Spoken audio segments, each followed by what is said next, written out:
The distinguished Senate President is recognized. You have 2 minutes for your interjection, sir. Thank you. Thank you, Mr. Presiding Officer.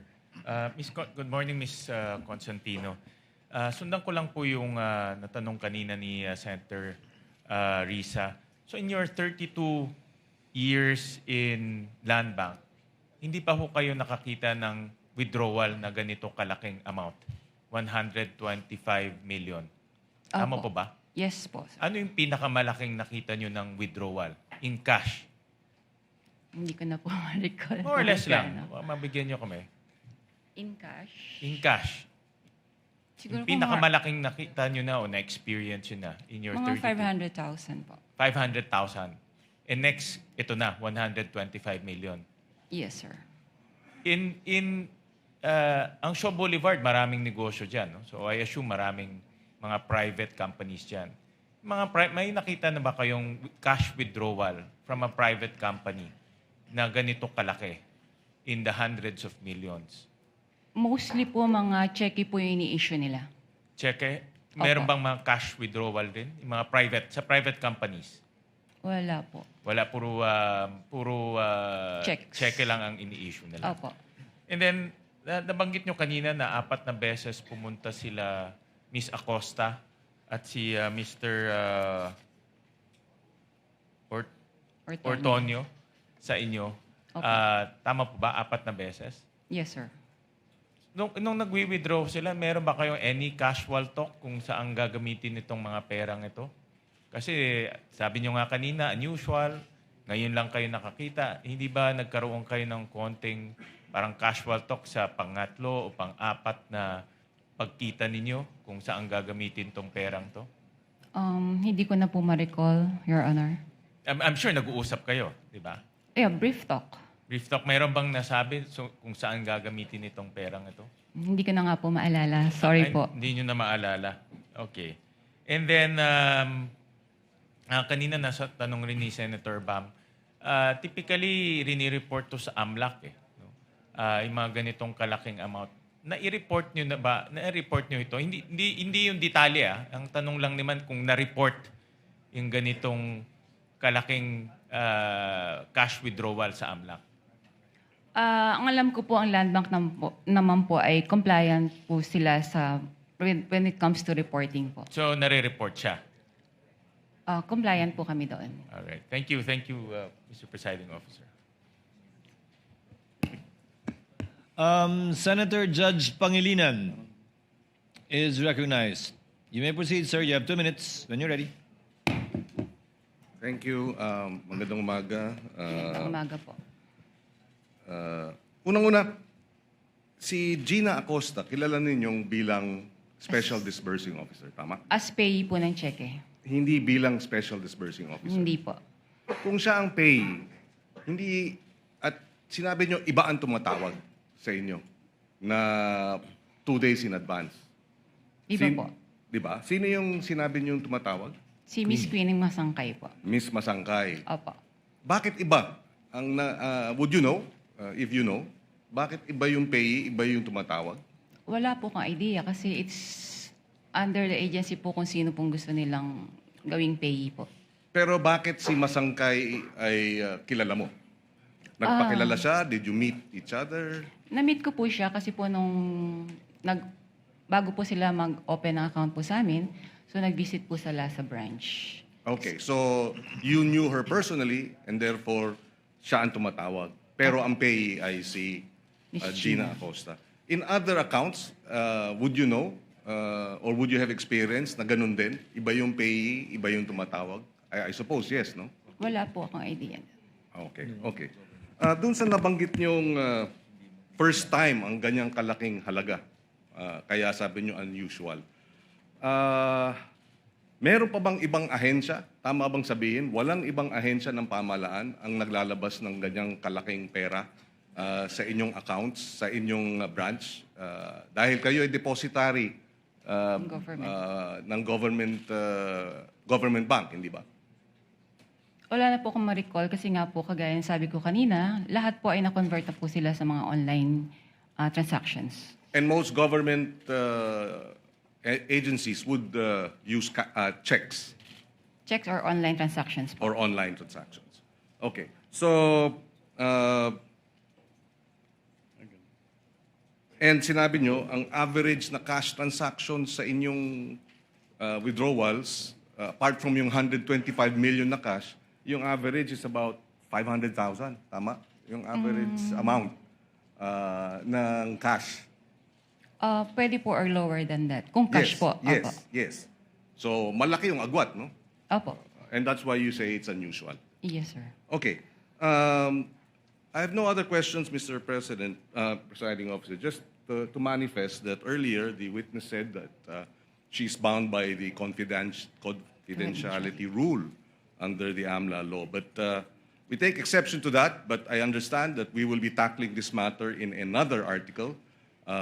We will not concede that you cannot disclose this information, this being the impeachment court. But it being, dahil ito'y itatakal sa ibang articles of incorporation, we will not pursue it at this time. I mean, the articles of impeachment, rather.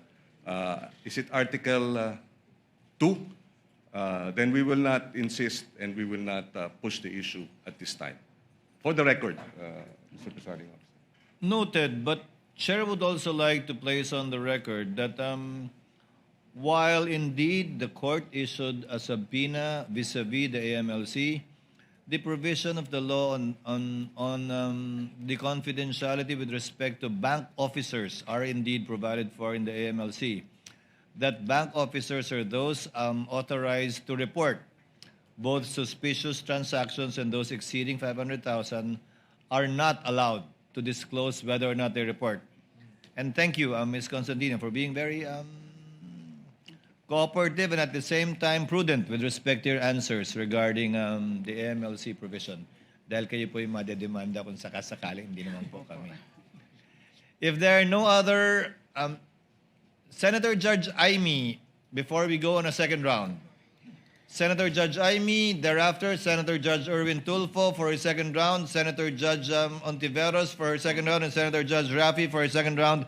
Senator Aimee, you may proceed when you're ready, and you have 2 minutes, ma'am. Thank you very much, Presiding Judge.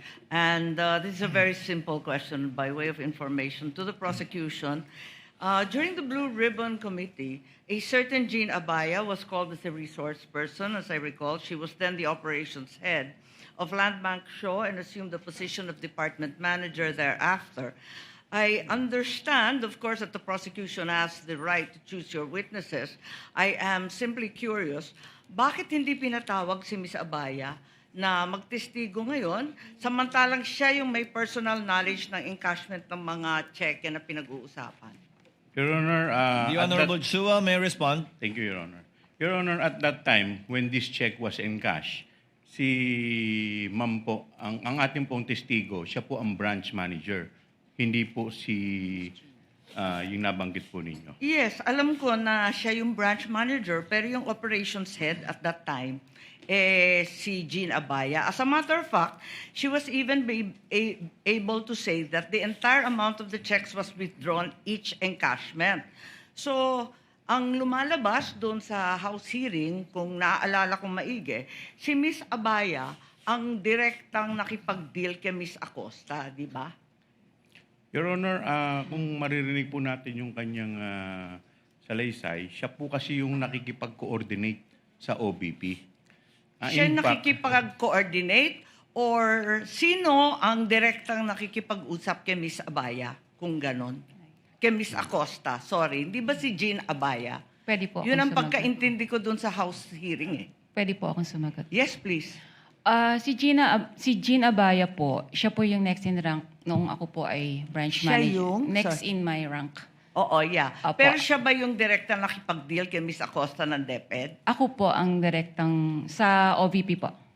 Nakakapagtaka lang kung bakit nung House hearing, si Miss Abaya ang siyang nagsabi ng direktahan na yung entire amount ng cheque was withdrawn each encashment. Hindi po kayo. Ba't nagkaganon? Your Honor, bali po si Gina Baya po ang naging incumbent manager. Siya po yung pumalit sa akin as branch manager. So at that time, tinanong po nga siya So since operations manager po siya, aware din po siya sa transaction. Pero natanong din po siya kung sinong direktang kumakausap sa cash division Okay. staff. So kaya po ako napatawag. Kayo yung direktang nakipag-usap. Opo. Kahit siya ang nag-attest na talagang buong amount ang withdraw. Ganun ba Aware yun? naman po siya sa mga transactions din po sa branch. Okay, maliban doon, Ms. Constantino, nung House Blue Ribbon, narinig ko, nung tinanong ni Congressman Luistro, sino ang nag-withdraw ng pera at linagay sa mga bag, nung una, sabi niyo, you didn't recall. Matapos noon, medyo may leading question si Congresswoman noon eh. Kasi ang sabi, do you recall Miss Acosta? Do you recall Mr. Ortonio? Bigla ninyong naalala si Miss Acosta at si Mr. Ortonio. Tama ba yun? Ba't nagkaganon? Nung una, hindi ninyo maalala. Pagkatapos noon, naalala na ninyo. Pwede ko Ano po ba bang- talaga ang naaalala ninyo? Para klaro tayo. Pwede po ba nating balikan po kung yung transcript po talaga? Kasi baka po, mamaya, baka lang po, I'm sorry, may iba pong issue before. Tapos po natanong ako kung bakit ko po kilala yung dalawa. So baka po may iba Kasi pa nung pong una, story up behind. tinatanong kung nare-recall ninyo, sino ang naglagay ng pera sa mga bag? Sabi po ninyo na hindi ninyo maalala. Tama ba yun? Ang pagkakaalala Kindly ko po, wind up. ang pagkakaalala ko, Honorable Marcos. sorry po. Ang pagkakaalala Sumasagot ko po, ang sinagot ko po yon na si Yes, Miss yes. Gina ang naglagay at si Mr. Ortonio. Ang hindi ko po ma-recall kung sino po yung naglabas na ng cash, Uy, hindi ng ko bags. tinatanong yon. Hindi yon ang tinutukoy ko. Ang tinutukoy ko, yung pa-iba-ibang sagot. Kasi nung una sabi nyo, hindi ninyo maalala kung sino naglagay ng pera sa bag. Pagkatapos nung binanggit sa inyo, do you recall Miss Acosta, do you recall Mr. Ortonio? Naalala ninyo kung sino naglagay na yung dalawa. Bakit ganon? Yun lang po. Ang Kindly wind up, pagkakaalam, ma'am. ang pagkakaal- Considering that Miss Acosta is allegedly the payee, bakit hindi niyo yun naalala kaagad? Doon ako nagtataka. Wala po akong matandaan na sinabi ko na hindi ko ma-recall po yung naglagay ng pera sa bags. Ang alam ko po, nare-recall ko kung sino po ang naglabas ng bags Okay, outside the bag. balikan na lang po natin yung transcript Sige doon sa po. lower house Kung pwede at po. baka maipaliwanag ninyo sa amin na maigi. Maraming salamat. Sige The po, lady ma'am. may have